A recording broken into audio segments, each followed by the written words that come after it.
Jika kamu tidak pernah dikritik, berarti kamu tidak pernah melakukan sesuatu yang penting.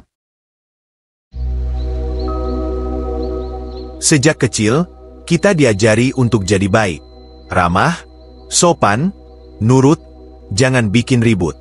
Tapi di balik semua itu, ada racun yang perlahan tumbuh, takut dibenci. Dan itu berbahaya. Karena begitu kamu takut tidak disukai, kamu mulai mengecilkan dirimu sendiri, menyesuaikan semua gerak demi kenyamanan orang lain, bahkan saat itu menyiksa batinmu. Yang kamu kejar bukan lagi kebenaran, tapi persetujuan. Padahal, hidup yang terlalu sibuk membuat semua orang senang justru sering berakhir dengan kamu sendiri yang tidak bahagia. Lebih parah lagi, kamu jadi sulit ambil keputusan penting, gampang dimanipulasi, dan terus merasa bersalah atas hal-hal yang seharusnya kamu punya hak untuk pilih. Lama-lama, kamu kehilangan arah, karena setiap langkahmu bukan berdasarkan siapa dirimu, tapi berdasarkan siapa yang sedang kamu coba puaskan. Biar itu gak kejadian, ini dia 7 alasan kenapa kamu harus berani untuk tidak disukai beserta cara bertransformasinya. 1. Disukai semua orang itu ilusi. Nggak peduli sebaik apa kamu bersikap, akan selalu ada orang yang salah paham, iri, atau sekadar nggak cocok. Itu bukan kesalahanmu, itu hukum alam.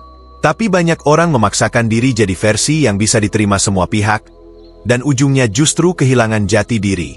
Coba pikir, kalau kamu ganti warna dirimu setiap kali masuk ruangan baru, kapan kamu benar-benar jadi dirimu sendiri? Berani tidak disukai itu seperti membangun pagar di sekeliling tamanmu. Bukan untuk menutup diri, tapi untuk menjaga keindahan yang kamu rawat dari tangan-tangan yang gak tahu cara menghargainya. Cara paling sederhana untuk lepas dari ilusi ini adalah dengan melatih kejelasan nilai. Catat hal-hal yang kamu anggap penting, prinsip yang kamu nggak mau tawar. Lalu mulai perhatikan, setiap kali kamu ragu atau merasa ingin menyenangkan semua orang, tanya ke diri sendiri, apakah ini sejalan dengan nilaimu, atau hanya sekadar cari aman? 2. Berusaha disukai bikin kamu gak otentik. Semakin kamu mencoba menyenangkan semua orang, semakin kabur identitas aslimu.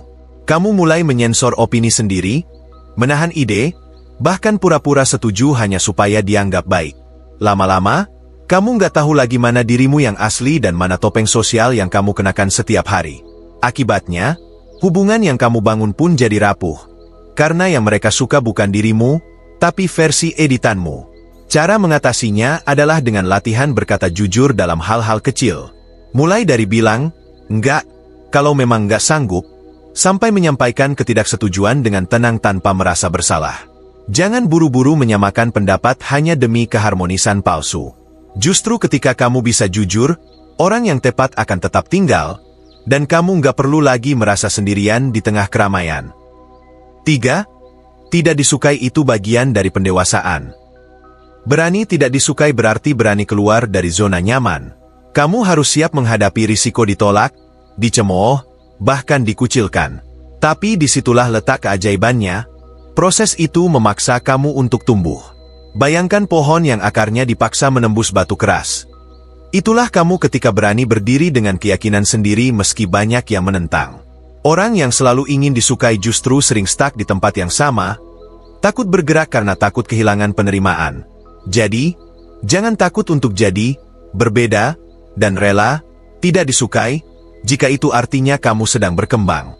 Cara mengatasi ketakutan ini adalah berbicara pada diri sendiri dengan lembut saat merasa tertekan. Ingatkan dirimu bahwa rasa tidak nyaman itu wajar dan tanda kamu sedang berproses.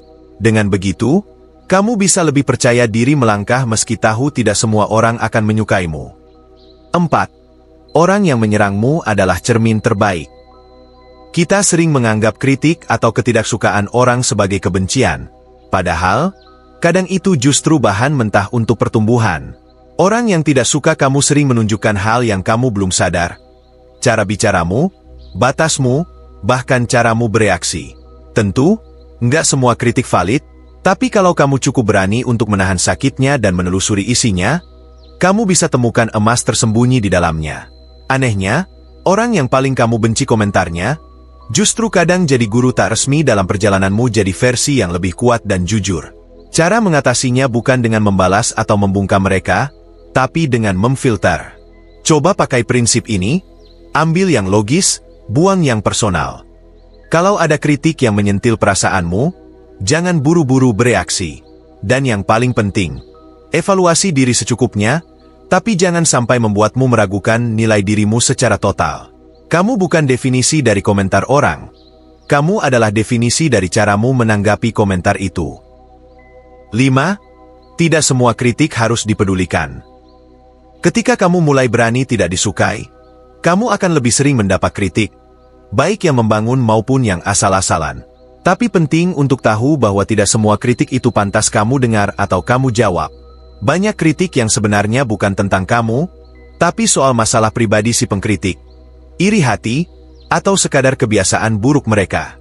Kalau kamu terus-terusan menanggapi semua kritik, energi kamu akan terkuras dan fokus hilang. Cara mengatasinya, coba biasakan bertanya pada diri sendiri. Apakah kritik ini membangun atau hanya bikin aku down? Kalau jawabannya yang kedua, lebih baik diam dan jangan biarkan suara itu masuk ke dalam pikiranmu. Ingat, kamu berhak memilih mana suara yang kamu beri ruang dan mana yang kamu buang jauh-jauh. 6. Tidak disukai itu sementara, tapi dampaknya bisa selamanya. Perasaan ditolak atau tidak disukai memang nggak enak. Tapi rasa itu, seperti luka kecil, akan sembuh seiring waktu. Yang berbahaya justru kalau kamu menghindari rasa itu terus-menerus. Karena semakin kamu berusaha menghindari rasa nggak nyaman itu, semakin banyak keputusan penting yang kamu tunda, semakin banyak batas pribadi yang kamu langgar sendiri. Akhirnya, kamu hidup dalam versi hidup yang bukan milikmu, demi kenyamanan orang lain yang bahkan belum tentu peduli. Cara mengatasinya bukan dengan menghilangkan rasa takut ditolak, tapi dengan menyadari bahwa kamu tetap bisa jalan meskipun takut. Latih keberanianmu lewat langkah-langkah kecil. Sampaikan pendapatmu di forum, tolak ajakan yang bikin gak nyaman, atau pilih keputusan yang sesuai nilai kamu meskipun gak populer. Setiap kali kamu tetap bergerak meski takut, kamu memperkuat mentalmu dan memperkecil bayangan rasa tidak disukai itu. 7. Berani tidak disukai, berani menentukan arah hidup. Orang yang terlalu takut tidak disukai sering kehilangan hak untuk mengarahkan hidupnya sendiri. Mereka menyesuaikan pilihan karir, hubungan, bahkan gaya hidup demi ekspektasi orang lain. Padahal, setiap orang punya jalan yang unik, dan keberanian untuk berjalan di jalur yang berbeda sering datang dari satu keputusan kecil. Aku tidak harus disukai untuk bisa hidup benar. Saat kamu mulai berdamai dengan kenyataan itu, kamu membuka pintu untuk hidup yang lebih jujur, berani, dan bermakna. Cara melatihnya bisa dimulai dengan satu pertanyaan reflektif setiap kali kamu membuat keputusan. Apakah ini karena aku ingin, atau karena aku takut orang lain kecewa?